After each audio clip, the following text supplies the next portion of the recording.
Hi, everybody. Welcome back to Cover the Spread for Tuesday, April 22nd, 2025. And as always, glad to have you.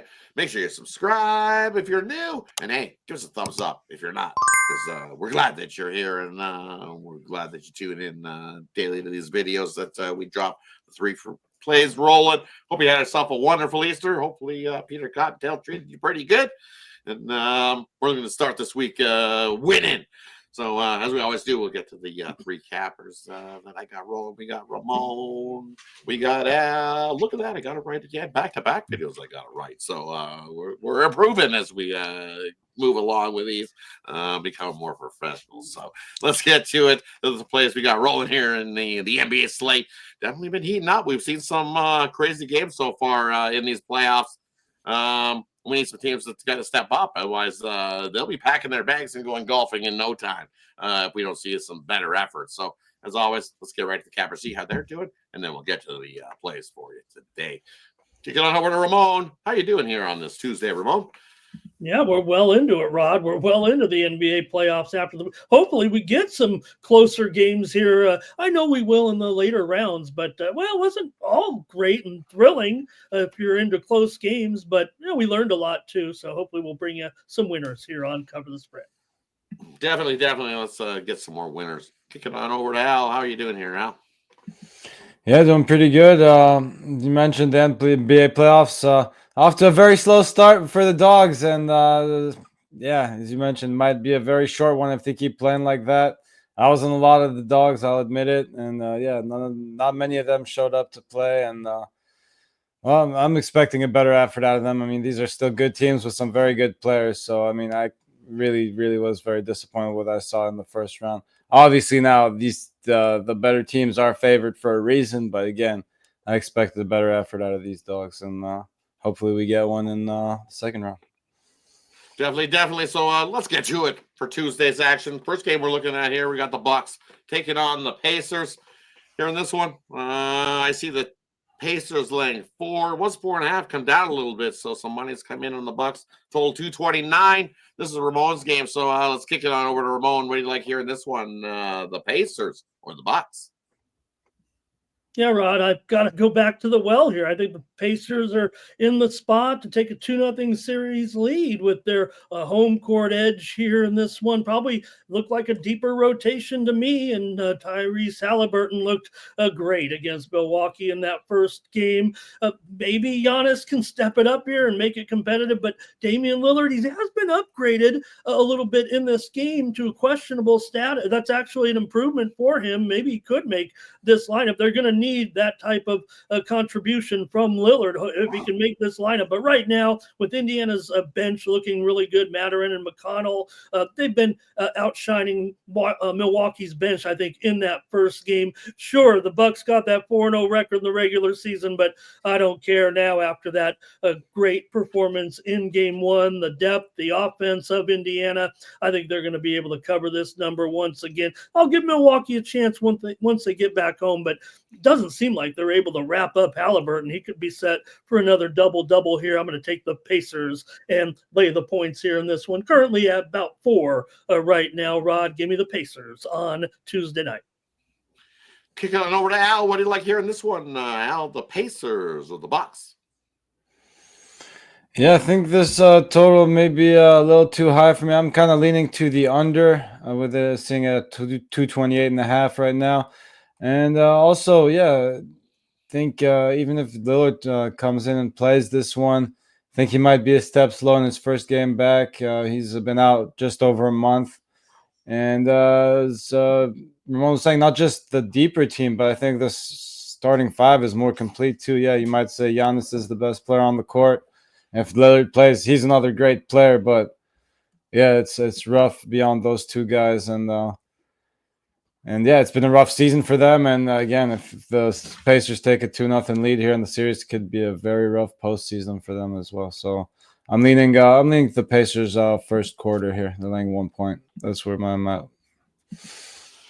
All right, looking at this one for me, I'm going to take that under. This opened 225.5, and it went all the way up. It's up 228 in places, 229 in some places. This thing's rising, which I don't get.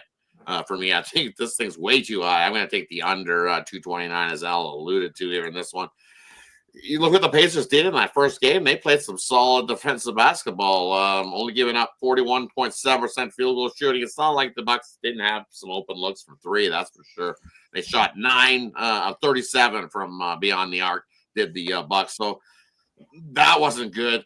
And if, with Lillard game time decision, I expect maybe we'll see a little bit of improvement from the Bucks 3-point shooting. I think that's why this total is on the rise, because going 9 for 37 again for 3-point land is probably not going to see that. But they got to be seeing some improvement for the Bucks on the 3-point side. But I still don't think that enough fall to get us up and over into the 230s. This Pacers squad definitely playing some solid defensive basketball. And the Bucks, when they get rolling, they can play some solid defensive basketball as well on the season, holding teams to 45.6% field goal shooting and holding teams to 112. So if you look at these teams in average, it's 114, 112. That gets us under this total. So I'm going to take the under in this one. We were on Bobby Portis watch for weeks. I'm still on Bobby Portis watch, and he played last game. Right?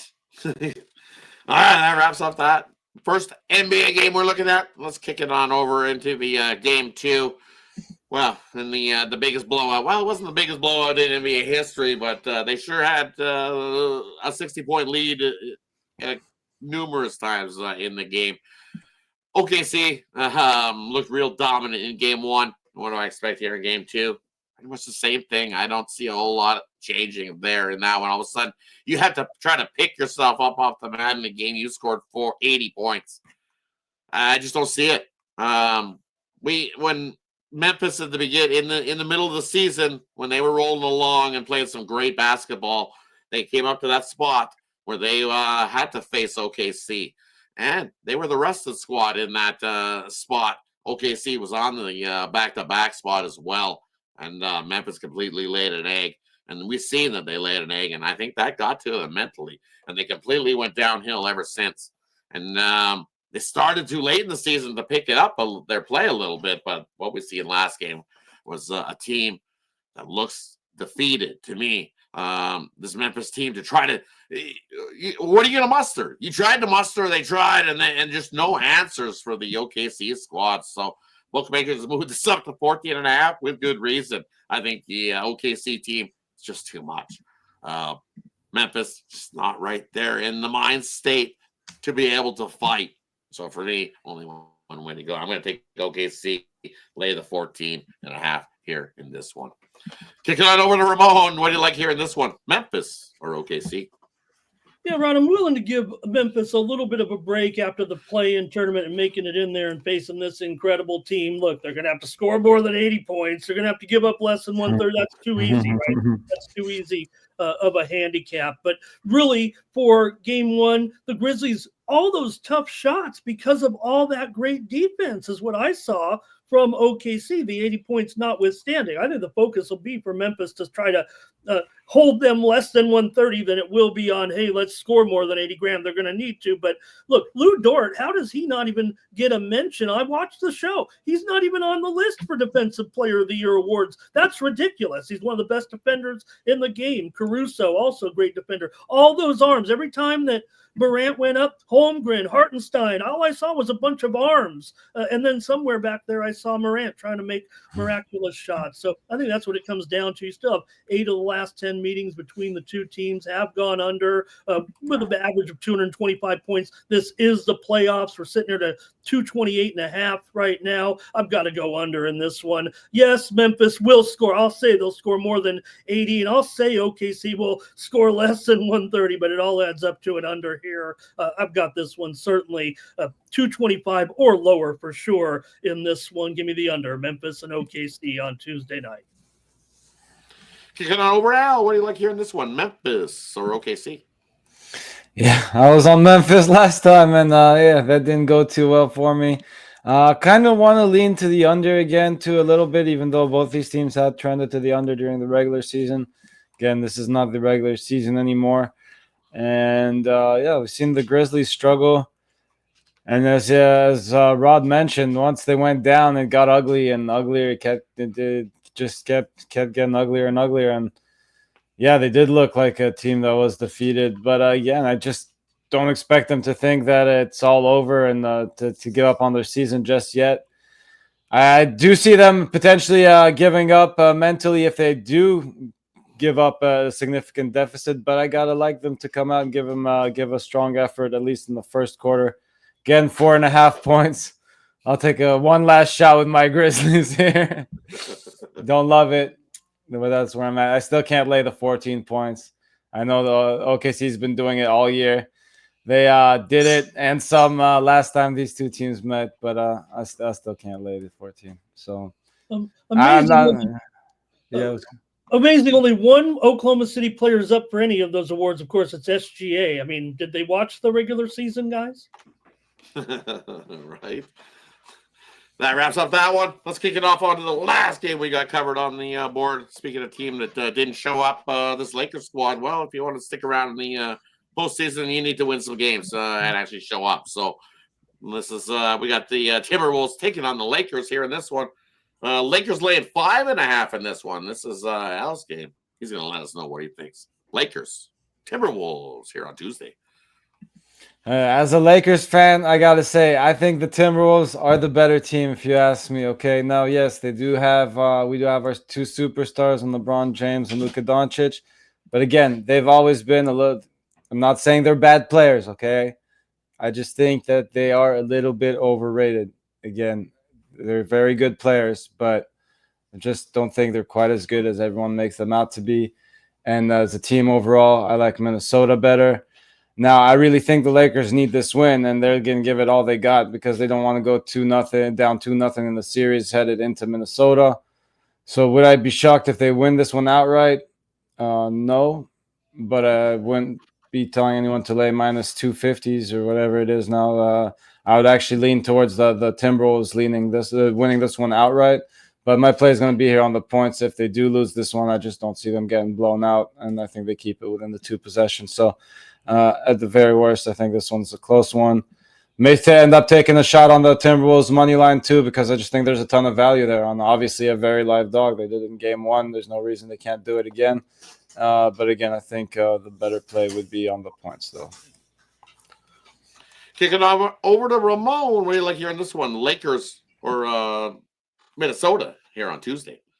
Yeah, and I start to wonder, Rod, if what we didn't see from the Lakers during the regular season. We all know that over the last month and a half, it was kind of a crapshoot out there. Let's face it, in some of the NBA games, and maybe because of the necessity to get some chemistry together between Luka and LeBron, that we saw them kind of take advantage of maybe the other team's lackadaisical attitude towards the end of the season. The Lakers, of course, tore it up right at the end of the season. Yeah, they're good. They're better than a lot of these mediocre teams, certainly. But now here in the playoffs, they were exposed there big time. I'm worried about this total, though. It's dropped a big time here from what we saw last game, 215.5 or so. Even this one opened higher than this, and now we're down to 210.5. I think that's too big of an adjustment coming in to this game, because I think the Lakers' answer has to be, I don't think they can play enough defense against these guys. They have to try to outscore them. They can, and I think that's what Al was alluding to here. So I'm going to end up on the under here. I'm leading star performances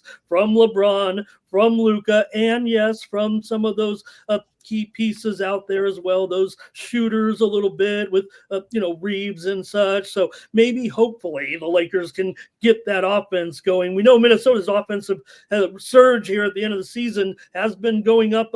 They're really averaging close to 120 points a game towards the end. Yeah, a lot of that was in the regular season there, but hopefully we get some interior play again from Randall. He seems to be taking it personally a little bit against the Lakers' LA weak front court there. Let's face it. And Anthony Edwards certainly can have a strong game here. He might get 30 in this one. So I got to go over now, Rod. Too far, too big an adjustment here. All the regular season games went under. The first game went under. I'm going over 210.5 in game 2 on Tuesday night. And for me in this one, I'm just going to, if it's not broke, don't face it. Give me the Minnesota Timberwolves plus the points. Hey, they just continue to roll along and play the better basketball. I think they are the better team. I think Lakers are missing a few guys. And then rebound-wise, who's going to scoop up those rebounds? LeBron James isn't going to be the guy, the man that's going to jump in there and all of a sudden start scooping up rebounds. Luka's not jumping in there to scoop up rebounds. So who do you got left on the Lakers who's going to jump in there and put the body and try to scoop up those rebounds? They don't have that guy. The Timberwolves have a few guys that can do that. And what we've seen from McDaniels in that game, man, there's the guy that's scooping up rebounds all over for the Timberwolves. I'm going to take his rebound prop over. I think McDaniels has another big game for the Timberwolves in this one, and he gets over his rebound prop. If you want to take an extended rebound prop on his as well, I think he has himself a big, big game. Either way, Minnesota plus the 5.5 is where I got to go here in this one. Thanks, everybody, for tuning in. That wraps up the NBA playoff slate here for Tuesday. As always, appreciate each and every one of you. Hey, let us know what you think in the comment section below of the 3 picks, and let us know what you think in these games. And hey, just before we head on out, we'll do a quick little recap here on these 3 games that we got rolling. First game we looked at, we got the Pacers taking on the Bucks. This is Ramon's game. And hey, right back to the Pacers. Did Ramon go? Second game we looked at, we got OKC taking on the Memphis Kitty Cats, because they're not grizzly. Don't look grizzly of nothing so far. They're definitely looking like little kitty cats. Meow. Maybe we can get a bigger meow, but either way, I don't think so. Give me OKC. Thunder Buddies for life. Lay the 14.5. I think they win by 20 plus. That was my pick. Last game on the board, we got Al's game, and he's liking the Timberwolves here. I don't think the Lakers to get the win, but take the Timberwolves plus the 5.5 here in this one as the play, our third play. Thanks, everybody, for tuning in to these videos. Appreciate each and every one of you. Yourself a wonderful Tuesday. See, crashing the boards already is McDaniels. Early. See, we can see him here in practice in the background. Thanks, everybody. As always, what are we doing here? Cover the spread!